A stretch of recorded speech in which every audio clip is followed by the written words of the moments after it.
TTS viewers and listeners. It's your guy NWB, and today I am joined by, as always, by Mr. Justen Williams. How's it going, TTS crew? Also joining us is a young man who grew up in Hamilton before joining the TSC Academy in our great city of Toronto. He then took his talents across the pond to Wolverhampton Wanderers. Now, moving to a new country is one thing, but moving to a new continent is a whole different ballgame. That much I can tell you. And even more so when you do all of this before your 18th birthday. However, our guest has survived and is now thriving away from home. In fact, this guy was named one of the wonder kids to watch according to Football Manager 2019. Now, if you don't know what Football Manager is, stay tuned. And if you do, stay tuned as well. TTS Nation, I introduce to you Theodor Corbeanu. How you doing, buddy? Hello. Nice to meet you. How you doing? Not too bad. Now, Theodore, you're playing at Wolves at the moment, and you're in the under-23 side, and unfortunately, that league has been put on hold. Tell our audience what that feeling was like when you initially heard the news, and what does the immediate future hold for you right now? So it was a very hard time for me to find out that everything's stopping at a very crucial time in the season. So there was a lot of games to be played, and I felt like I had a lot to show. I felt like I had a lot to prove. And so it's very disappointing, but I feel like in a way, everyone, not just myself, we should take it as an opportunity to get better every day. I've been training, I've been working hard, really taking advantage of this time to become better. So instead of, seeing it as a negative thing, I feel like it's best to try and turn it into a positive and just get better. So That's responsible. It's very mature of you to do as a young infant age of 18 that you are. But can you get more specific? Like, what have you been doing to keep up with your training? So my club's given me a program, and it focuses on all the areas really. So it's, you work on the upper body, the lower body. You have your aerobic exercise, so going on runs, going on bike rides, and that's in the morning. And I like to balance it out, so I like to wake up early. Obviously do that the club gives me, and then some education too, just to stay on top of my school. So I'll be doing some grade 11 math because I'm trying to finish high school now. Yeah. So I'm taking some online courses too because I got to keep the brain going through. It's not just in the feet and the body. I got to keep sharp there too. So I've been filling my time well, I'd say. You're doing very well. Better than expected. So Better than most of your teammates too. Let's keep that going. I don't really know, but so what's life in Midlands of England? Sorry about that. How's that compared to the GTA area? It's very different. In England, everything's compact. The roads are so small. The people are a lot different too. I'm still not used to the accent. Sometimes I can't even understand them. But it's really good. It's what I dream my whole life to do. I've always wanted to wake up early, do what I love, go to training, play football every day. So for me to be able to do that, I'm happy no matter where I am. So I feel like, in my opinion, obviously the GTA is home, so nothing's ever going to be like it no matter where I go in the world. But I do enjoy life in England. I managed to, make a few friends, my teammates and everything. So it is good. Brilliant. I do enjoy it. All right, and in England, have you ever asked for a lemonade? And if so, what do they give you when you ask for lemonade? For lemonade, let's see. I know there's a special word for it, but I forget what it is. I asked for lemonade once, and they just laughed at me. They had no clue what I was saying. Yeah. So the reason I asked that question is I come from Australia originally, and lemonade for us is Sprite. Now that may sound strange to Canadians, but for me, I grew up with lemonade being something like Sprite or something similar. So when you go to the bar, you ask for lemonade, they're going to give you Sprite. But you go to a bar here or you go to the shop here and there's actual lemonade in Canada. There's specific lemonade. So I found that interesting. Yeah. It was really weird for me too. They just laughed at me straight up. I wasn't expecting it, man. But now I know. The nuances of life. Like when I was in Germany, I asked for water, and they're like sparkling or regular, and I was like, "What?" I didn't know exactly. I know. It's just like But how did you get in contact with the Wolves? Like, how did they approach you? Did you approach them? Was there a training camp? Like, tell us about this. No, so I went on a trial. I was actually, before Wolves, I was at Leicester, and I No? did well on a trial over there. And afterwards, I found out my agent told me that Wolves would like to take you on trial. And from there, I performed well. You know, I had a week at Wolves, and they said they wanted to sign me, which was amazing. Oh, And fantastic. obviously, everything happened so quickly. I was at TFC, 2 or 3 weeks before. My agent tells me, listen, I think it's a good idea to go to Europe. And that's been my dream my whole life. So I've always wanted to do that. And to be able to finally be there now, I'm grateful, but I have so much to prove. So I'm not where I need to be yet. Awesome.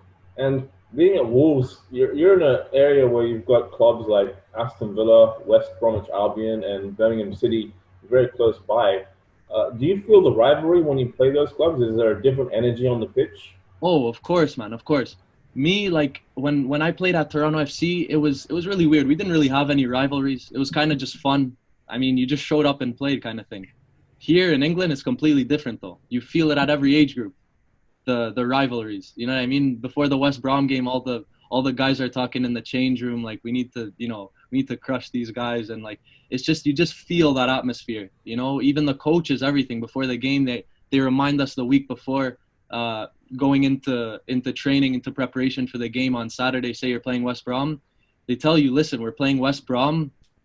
Like this week's different. We need to be ready for this. You know, so that was obviously something very different for me, but I enjoy it. I enjoy that competitive, that competitive edge, you know. So I really do like that. Start 'em young.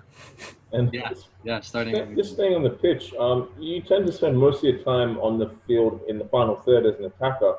That's Is right. there a particular player that you model your style of game on? Well, to be honest, for me, I have many idols. Many idols. I can't just pick one. Cristiano Ronaldo is probably the main one that I try to model my game like, but I feel like he's so hard to imitate, and I want to be my own person at the end of the day, you know. But I try to take little things from each player and try to add it to my game. So I'll take bits from Ronaldo, from Neymar, some of the best, Mbappe now, who recently came along, one of the best players in the world. So obviously I can learn so many things from them, but at the end of the day, like I said, I'm trying to be my own player. So I like that. You've got to be your own person, be your own champion, if you will. And Mbappe is a world champion. He won the World Cup 2 years ago, and the World Cup comes to Canada in 2026. It's in your own backyard. How excited are you for the World Cup coming to North America, Canada, U.S., and Mexico? yeah, it's unbelievable, honestly. I can't even describe you the feeling right now. When I found that out, I was almost in tears. To be honest, I was so happy, man. I was so happy finding out that it's gonna be, here in 2026, also in Mexico and US. But no, I feel like it's an exciting time for this generation now. This new young generation. You have players like Alphonso Davies, Jonathan David. They're really making a big name for themselves in Europe, and I'm trying to follow that path. I want to be one of those. I want to be one of those guys. I want to get to that level. I want to be on that team in 2026. That's the goal. And I'm sure you will be, good sir. Are you familiar with the CPL, the Canadian Premier League? Of course, of Of course. course. So as you know, they're in their second season. Well, kind of halted right now due to COVID. But do you feel like with Canada having their own league, that's going to better prepare Canadian athletes, Canadian football players for when the World Cup shows up? 100%. I think this is the best thing that could happen to Canada. All right? I was so excited when it happened. I was like, oh my God, yes. Yeah, it's finally here. We have our own league, so we'll see. I think in a few years it could be something huge. You never know. I'm personally excited for it, and you never know in the future. Maybe, I might come back home. That'd be amazing. Sign you to like a temporal contract, be like you play a little bit of the season, and away you go. Yeah. That's it. Maybe Wolves could loan you out at the end of the season for a few months, and yeah, You never know. You you never never know. know. I I'd be can't. excited. Yeah, it would be. You never know. Just on the point of playing at home. Now I see that you've represented Romania at under 16 and under 18 level, but technically you're still eligible to play for Canada under FIFA rules. So, is there any chance that we can see you playing for Team Canada, or is your heart set on the tricolore of Romania? Well, I think you'll see me in that Canadian shirt soon, hopefully. Oh, So Getting chills. so wow. there is some stuff happening behind the scenes. So yeah, I You think heard it here first on TTS. Yeah. I think soon enough. Yeah, hopefully we'll be seeing me in that Canadian shirt. It's been a dream of mine ever since. To be honest, for me, when I was 15, I was given the opportunity to kind of show what I have really to the Canadian Federation. It didn't go too well. I wasn't selected for the roster, and then I said, "Listen, there's only one thing I can do now. I can try contacting Romania." And I did, and I was able to impress the first time I went there. Obviously, it was an honor to represent Romania too, because that's my background. But for the longest time, I mean, it's nothing like playing in your home country, you know, where you're born. So that's definitely what's hopefully what's gonna happen soon. So Hey, all I can wow. say is stay tuned. All right. Watch this space, as they say. Yeah, That's awesome. We'd love to see you play for Team Canada, especially with the World Cup on the horizon. There's a lot of young players coming through, Davies, like you mentioned, David and Gabriel Boache. So it's exciting times for Canadian football. it is. It is most definitely, of course. You know, there's this opportunity coming up. Got to make the most of it. That's right. We'll take the opportunities when they come. Now, just on the point of Romania, have you tried the Fetiasca Niagara wine? You're just above the legal age of drinking in Ontario, right? You're able to drink? Um, if I'm not too sure what it is, if I'm honest, Okay. I'm not a drinker, so Okay, fair enough. Well, it's a pretty popular wine. I'm probably pronouncing it wrong, but I believe it's Fetiasca Niagara. Um, is this a Romanian yeah. wine? No, I have no clue what that is, man. No Okay. clue. Well, maybe ask your family. Maybe give it a try, and if you like it, maybe slip a bottle to Coach Nuno when you go back to England. That might help you to get into the first team squad. Oh, of course, You know of what course. I'm Everything helps, you know. saying? Everything helps. Do you still keep in contact with your TFC teammates, and do you follow Toronto when they play here in Of course, Canada? absolutely. Toronto's it's very important to me. The city, everything. I love everything about it. Toronto FC was a great club for me to be at. I feel like I developed a lot there, and with my teammates too. You know, I have friendships that'll last for a lifetime. Right. So I do keep in contact with a lot of the guys. Yeah, Do you happen to know a guy by the name of Josh Morera? I do. I played with him for a brief time when I was at TFC3. Right. Yeah. I actually went to a TFC3 game, and Greg Vanny was there, and him and I were just kind of shooting the poop and talking. And Josh Morera is actually the brother of one of my friends, Tyler Morera. And I was like, oh, this is so cool. So I got to see him play, and you might have been at that game, I guess. I'm not sure, but Yeah. they were facing Sigma that day. Oh, is that right? I think I left actually. I think I was done by then. But I remember that game. I heard all about it. I think it went to penalties. Yeah, it did. It was so intense. I was Yeah, like, yeah, yeah. oh. I heard about it. What's your favorite moment? Speaking of penalties, because I can always get intense. Like, what's your favorite footballing moment ever? Whether it's at TFC, Wolves, maybe on the plane to Wolves. You know what I mean? Just Leicester, even. Yeah. I'd say my favorite moment was when I got a phone call to be called with the first team to travel to Shanghai with them last year. So that for me was incredible. Absolutely amazing feeling. I wasn't expecting it, really. And when I got the phone call, it was just my heart dropped. I was getting butterflies. I didn't know what to think anymore. Like, so that was definitely the greatest moment for me. Were you playing Call of Duty? Were you sitting down, like studying math? Were you outside? Like, what happened? Like, tell us about the day when that happened. I was watching Love Island. I was watching Love Island. That show's dope. It's amazing. And I was watching that, if I'm honest. And then I get a call and I find out that I'm going, and it was a surreal moment. It was amazing. Those calls always come at the worst time. Well, like not worst times, but the most unexpected. Yeah. I know. I'm sorry, it's very unprofessional. No, it's natural. It's be real. You got to be real. Yeah. And Tell us a little bit more about the tour to Shanghai. Well, it was an amazing experience for me. I feel like I had something to prove. I went in there. I wanted to, I really wanted to impress. I wasn't with the first team a lot. I trained with them the odd time, but I wanted to make a good impression to obviously the first team coach Nuno, the first team staff, everything. And I feel like it helped me grow as a person too, being around, such big players, such big personalities as well. I'm not used to that. And for me to be able to go and travel with them, it was an honor. It's amazing.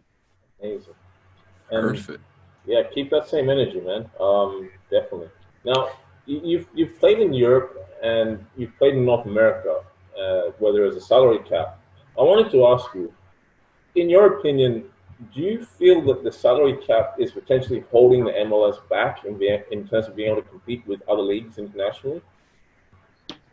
Well, in my opinion, like I said, I don't really want to speak on any of that, but I just want to mention that the MLS, I feel like, is growing. There's amazing talent in North America, and what I can say is that the league will grow. It will grow substantially in the next few years. So everyone does need to be ready for that, I feel. Massive changes can happen quicker than anyone thinks. Let's hope this whole thing, dies down as soon as possible. But I strongly believe that the talent here in North America can potentially sometime reach what it is in Europe. It's just it's a culture thing, I think, mostly. Over there in Europe, you have kids playing on the street from 7 a.m. to 12 a.m. You know what I mean? Here, in North America, you have guys playing ball, you have guys playing hockey. It's not a culture, but slowly I see things are changing. And I'm hoping for the best. So I think the MLS will grow a lot.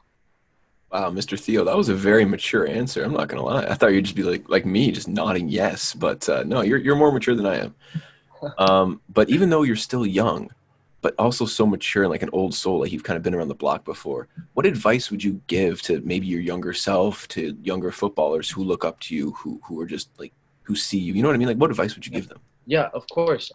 The advice that I'd give them is to really enjoy the game, to enjoy it. That's the most important thing. To forget about everything, and just literally focus on the fact of solely enjoying the game. Get a ball whenever you can, play at any time. Because at the end of the day, the best footballers out there in the world, it's not a job for them. They're doing what they love. So your Ronaldo's, your Messi's. It's an obsession more than anything. I feel like, in a way, they don't even care about the money. I mean, they're making absolutely insane amounts, but for them, they're just doing what they love. And I think that's the most important thing, for sure. Just to enjoy it. To enjoy it completely. Literally take it as just, I'm having fun. I'm not doing it for the money. That's the main thing. Right. So a lot of people can get caught up into that, I feel. Brilliant. And this one goes out to the gamers out there. I see that one of your teammates from the first team, Diego Jota, is a big fan of Football Manager. Been playing quite a bit.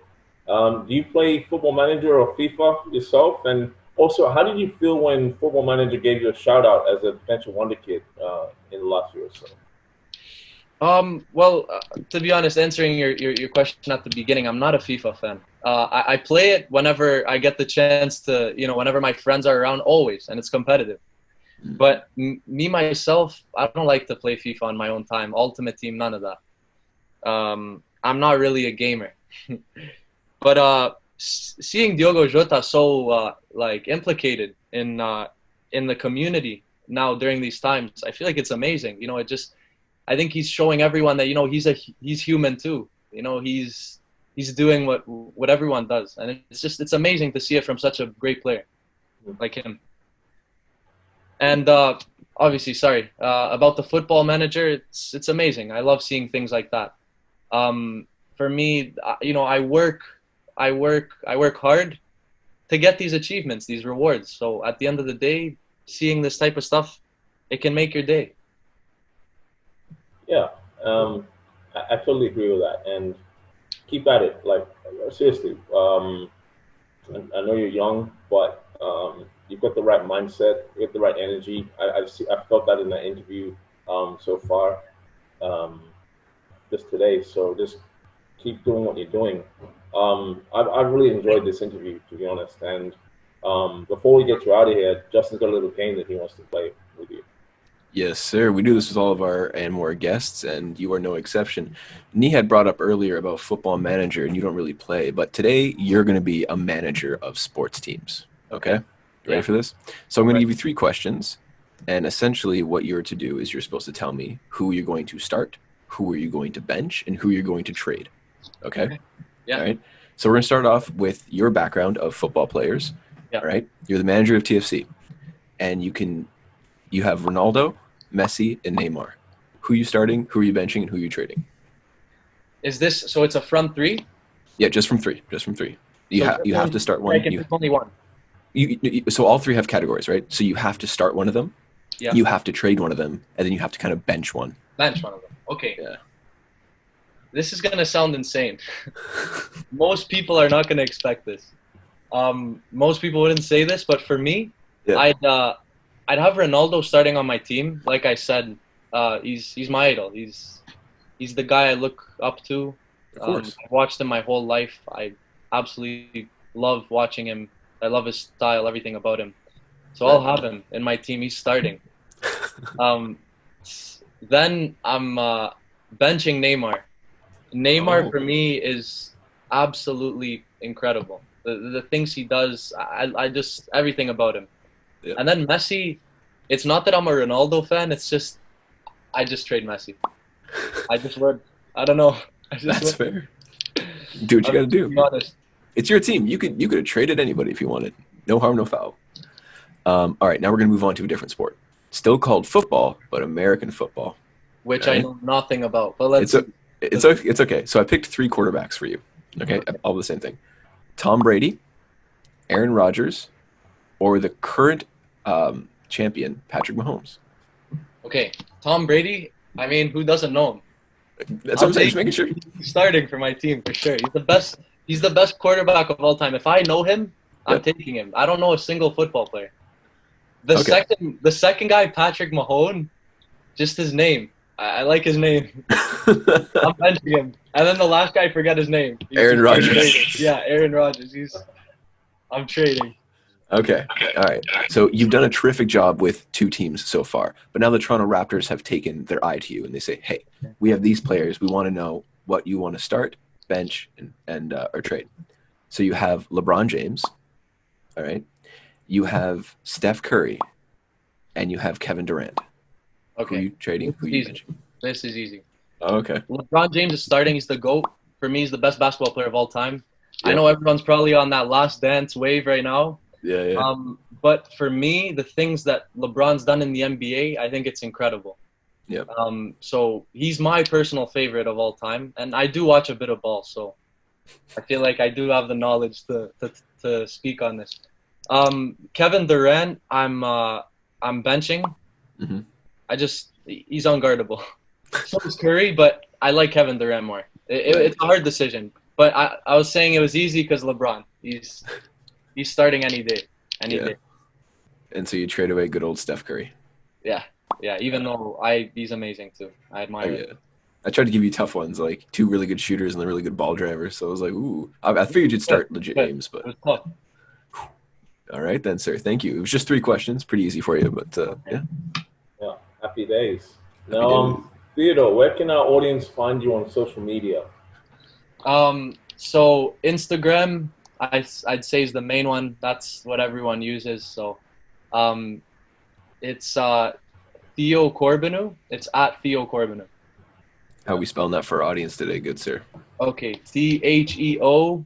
Yep. CORBEANU. Fantastic. All right. And you don't use no Twitter or anything? Just good old Instagram? Well, I have Twitter, but I don't use it. That's all right, sir. I just followed you on good old Instagram. Okay, awesome. Well, we appreciate your time, Theodore, and we loved having you on. And you got good vibes. Honestly, I'm gonna say that. Like you got the work ethic. It's obviously got you to where you are right now in England, and you've got the mindset, and you're very positive about the way you go about your business. So we look forward to seeing that growth, and also look forward to seeing you potentially in a Canadian jersey in the future. So, Of course. mate, thanks for coming on. And thank you for having me. Anytime. You're very welcome. Maybe we'll have you on in the future. Okay. All right. After you win the World Cup, we'll have you back. Okay. All right. Perfect. That's the goal. Audience, this is Toronto Talk Sports and More. For the love of the Six, let's connect.